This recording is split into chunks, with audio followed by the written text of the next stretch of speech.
Hi, Amber Kenyon here with Gateway Research Organization. So today we get a really cool opportunity.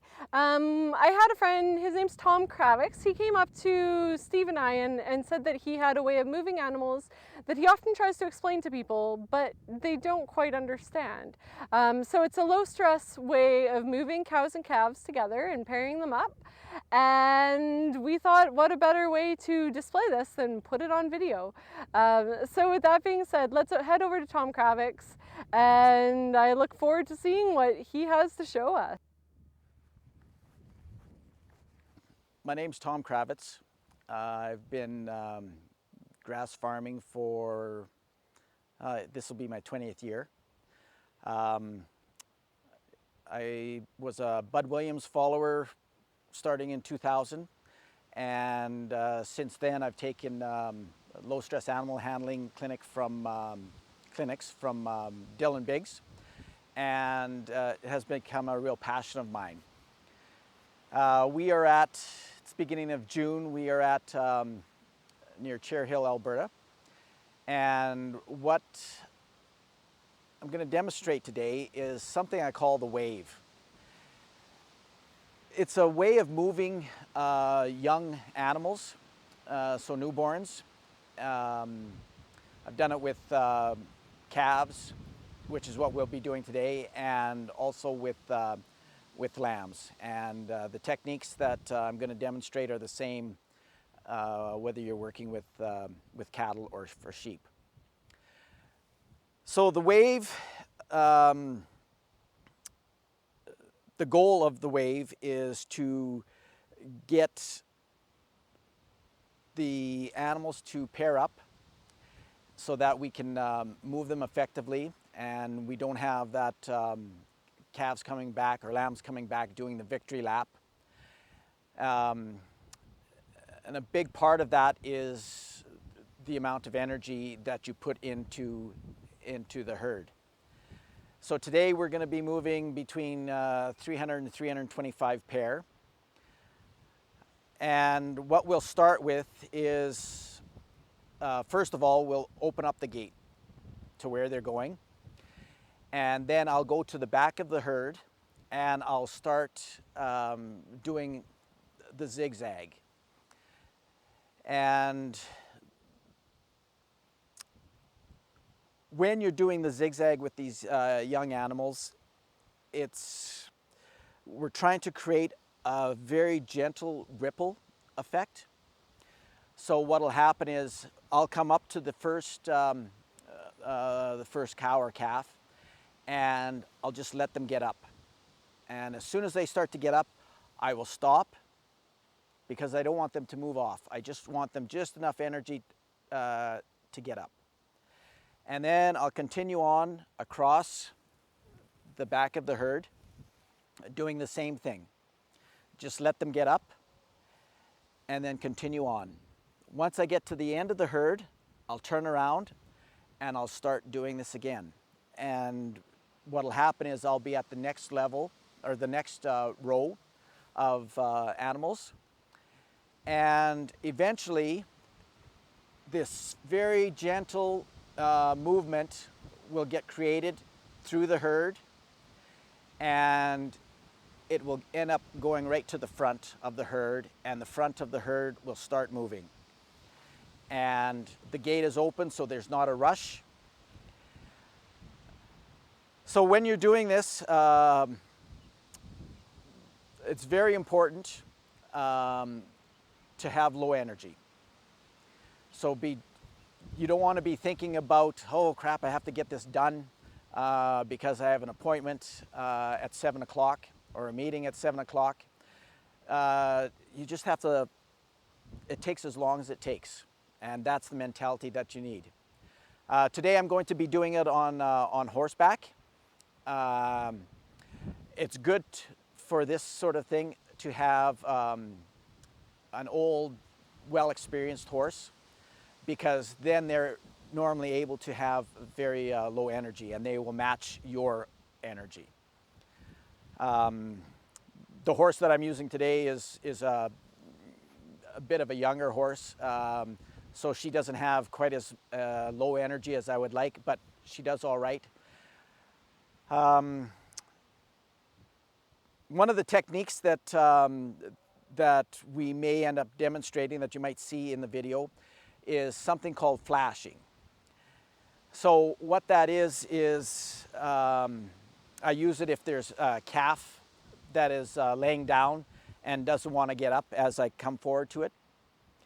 So then in that instance, what I'll do is I'll back my horse up, and then I'll raise my energy and I'll come forward to that calf. And as soon as that calf starts to get up, I'll back my horse up. All I want to do in that instance is just pop that calf up. I don't want to scare it and get it to take off. I just want it to pop up. And that's flashing.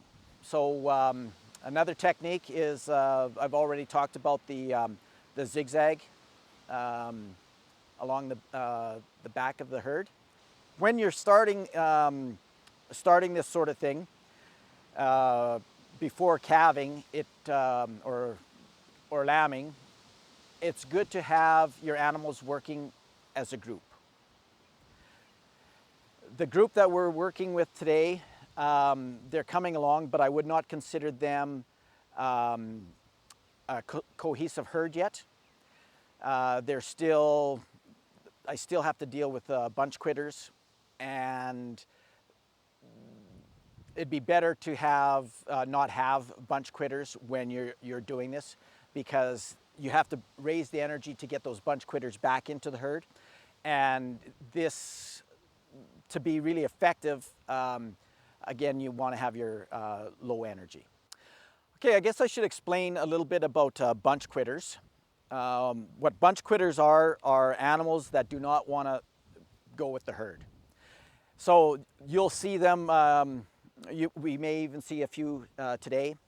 I'll start to do the zigzag motion, asking them to start to bunch up and start to move.